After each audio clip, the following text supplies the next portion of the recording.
Sebastian risked everything to complete the bank mission, only to be abandoned by his teammates during the escape. He didn't even have time to be angry. International law enforcement had arrived on scene. Sebastian ran through the streets, grabbed a bicycle along the way, and used quick moves to weave through narrow alleys, dodging the pursuing officers. He finally escaped by jumping onto a train. Meanwhile, Gwendolyn clashed with Brad Cage over his casual abandonment of a teammate. Gwendolyn and Karina decided to quit the team. They found Sebastian again. The three decided to pull off one more massive job. This time, the legendary lock was inside a casino.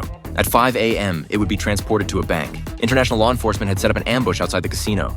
They didn't notify the casino about the planned theft. This kept the casino from changing the transport schedule and disrupting their plan. When transport time arrived, international law enforcement stormed the casino. The legendary lock had vanished. Karina had disguised herself as an officer and called the casino ahead of time. The legendary lock was already on the road. Gwendolyn had successfully infiltrated the transport vehicle.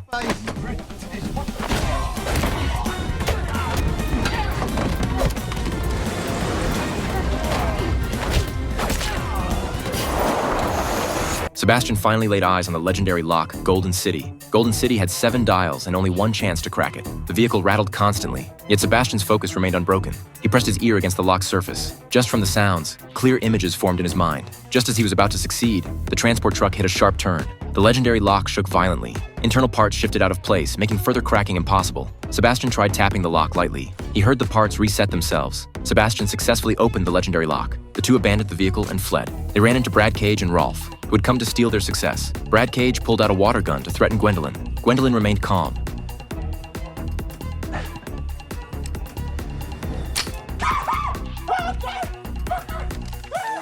No. I took the firing pin out!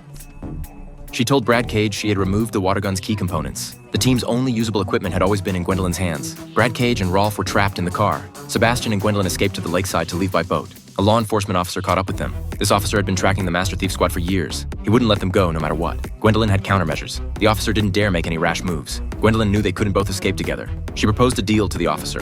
Gwendolyn wanted to trade her freedom for Sebastian's freedom. The officer agreed to the exchange. Sebastian left alone by boat. His life had already changed completely. At the movie's end, 2 people approached Sebastian. They invited him to unlock the 4th legendary lock. That place had been overrun by zombies. This sets up the sequel's storyline.